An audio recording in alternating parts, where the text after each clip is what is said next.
Namaste. This is the beginning of a new era. It is the beginning of a time when those with an awakened consciousness will thrive. Those with unawakened consciousness, those who are slaves of their suffering minds, will fail. Only those who are rooted in the power of the true self will succeed without being damaged. As you enter these times of accelerated change, many will be the fears that society will spin. Many will be the fears media will spin. Many will be the fears your own mind will spin, but do not give in. We saw the fear of COVID taking the world by storm very recently. Now it is the fear of artificial intelligence taking over and making you redundant. It is time to rise and shine and not be cowed down by fear. If you have to shine brighter than you have ever done before, then you must be a Dheera. A Dheera is one whose intellect shines with the light of Dharma or universal principles. A Dheera is one who shines with the light of a courage within. Dhee, the pure intellect illumined by divine light. Can you imagine your intellect, your thinking processes, being lit by a flood of divine light as you move through life? This was the chant. This was the state of Rishi Vishwamitra when he revealed Gayatri Mantra to humanity. An awakened being is a Dheera, the courageous one who is capable of taking fearless action. Don't imagine that the more awakened you become, the more passive you will be. That is a wrong notion. Hindu thought is all about awakening. It is not about self-improvement like Western thought. That is the fundamental difference. Let me explain this. A Western fable for children would be the typical ugly duckling who goes wailing, I am ugly, all its childhood, until it finally grows its feathers and becomes a beautiful swan. The Hindu fable for children and adults alike is that of the lion kid that grew up among sheep and assumed it was a sheep too, until it saw its reflection in water and awoke to its true power. And when the lion roared, all the animals in the jungle knew a new king was born. This awakening does not take time. It does not take time for the sheep qualities to wear away. No, this awakening is like waking up from a dream in which you were jailed to waking up and realizing you are free and you were always free. You simply have to wake up. That is Dhee, inspired by the divine. That is the courage with which you need to move forward. So where does this courage come from? The courage of the awakened one comes from three sources. Your courage comes from being able to stand up against the tricks of your own mind by being a witness. Your courage comes from being able to be rooted in the guidance of the heart without straying from your vision. Your courage comes from being able to be connected to divine will and flow with it with faith. Let us look at the first form of courage. How do you build courage against the tricks of your own mind? Without Dhee, without the light of self-awareness illuminating your thinking, you fall prey to your mind's tricks. The unawakened mind constantly gets you attached to something and makes you fear that you will lose it. What a silly trick this is. And can you believe it? So many millions live their days and nights falling prey to this trick. Let me narrate a famous story from one of India's great sages, Swami Vivekananda's life. Once Swami Vivekananda was walking on the roads of Varanasi. Suddenly, a big group of red-faced monkeys began to follow him and surround him. The faster he ran, the faster they began to chase him, until suddenly a sannyasi on the roadside called out loud, "Stop running, face the brutes." When Swami Vivekananda suddenly stopped running, turned around, and stood firm, the monkeys cowed down in fear and ran away.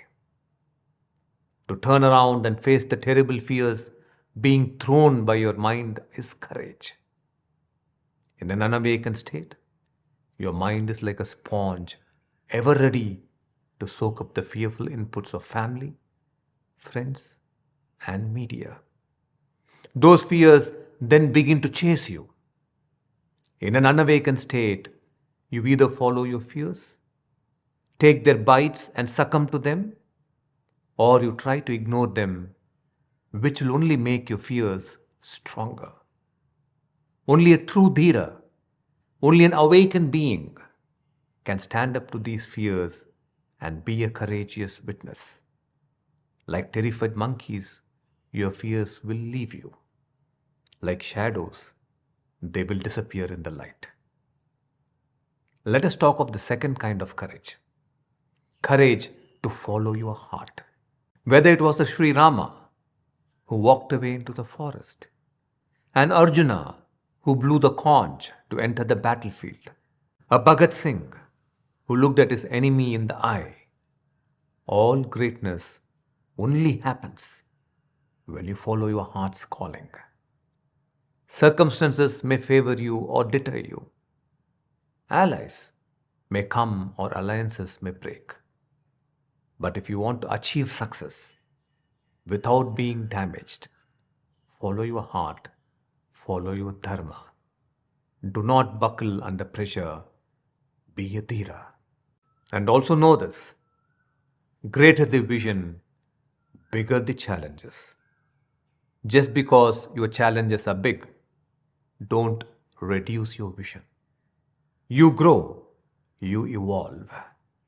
Let your Dhee become strong, vibrant. Challenges you can overcome with diligence, but it is your fear that makes a mountain out of a molehill, a Godzilla out of a garden lizard. Your bigger challenge is not your problem, but your fear itself. Evolve. Grow spiritually into a giant. Dedicate yourself to reaching a state where you will conquer fear. Wake up, and then you will be laughing at your fears and flying towards your vision. You know, in India, when children are afraid, they are told the story of Hanuman. How, when he had to cross the ocean, he grew to a giant size and crossed the ocean in flying leap without taking a break. How he laughed away at all the demons that tried to scare him in Ravana's court, and how he set fire to Lanka with his burning tail. Do you know the secret behind Hanuman's courage? Hanuman means one who has overcome his ego, one in whom the ego is dead. When you have no ego, would you keep fearing failure? When you have no ego, would you keep projecting if others would laugh at you? If you would become a laughing stock? No. You fly into challenges with courage and come out victorious. That is Dhee. Your third source of courage will be faith in the divine. Have the courage to take God for a friend. Ask the divine to sit in the driver's seat and go wherever you are taken. In the battlefield of life, if the divine drives your chariot to meet your worst enemy, look in the eyes of your enemy without fear. When you have that faith in the divine, internally you don't feel the burden of life. You know the divine is leading you. Is there any greater strength or power than to have the intelligence of the universe as your friend and guide? Imagine that. That is the power you will feel when you learn to flow with the divine. But for that, like Arjuna, you must ask the divine to take over the reins of your life. You must be in a state of surrender. Otherwise, imagine this funny scene. Every few minutes, Arjuna would feel mistrustful in the battlefield and ride the chariot himself. Stay steady in a state of surrender. Trust the divine. Stay in a beautiful inner state of calm courage. And let the divine lead you onward. Wherever the divine takes you, go with faith. Nothing can destroy you. You will be raised higher than you ever were by the divine, free of every kind of fear, fear of disease, fear of loss, fear of defeat, fear of death. Go forward to achieve your victories. You will become a true Dhee, the courageous and the victorious.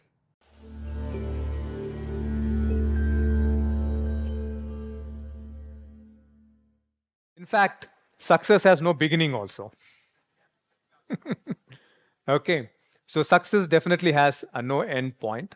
Again, success is very subjective. You need to understand and reflect upon what is success to you. You have to come to that conclusion that this is what I mean by success. Okay, so success has no end point.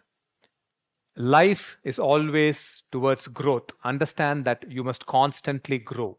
Grow in your knowledge, grow in your intelligence, grow in your health, grow in your wealth, grow in your relationships.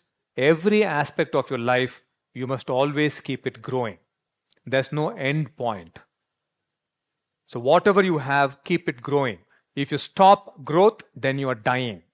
You are unlearning. You're not learning. You stop learning. And you are dying. We don't want that. We want you to grow. So always keep growing. There's no end point to success. Success is something that you must enjoy as you're growing. As you are enjoying, today, let's say Sachin Tendulkar, he hit his first 100. He enjoyed it. He hit his 10th 100. He enjoyed it. He hit his 100th 100. He enjoyed it. Every 100 he hit, he was enjoying it. He was growing in his life, in his career. There was growth. In the same way, you should keep growing. There is no end. He only retired because of his age. Otherwise, he would have continued playing. Will someone break his record? Yes or no? 100%. They will break his record. Every record is meant to be broken. So if you say this is my success and once this record is broken, I'll feel unhappy, then that is not success. You should enjoy your growth. You should enjoy your progress. You should enjoy every step of your life as you're solving your problems, as you're conquering challenges, as you're finding new solutions. You should enjoy it. You should find the time to relish it and cherish it. Then you're living life. So there is no end to success. Success is always a growth. Keep growing in life.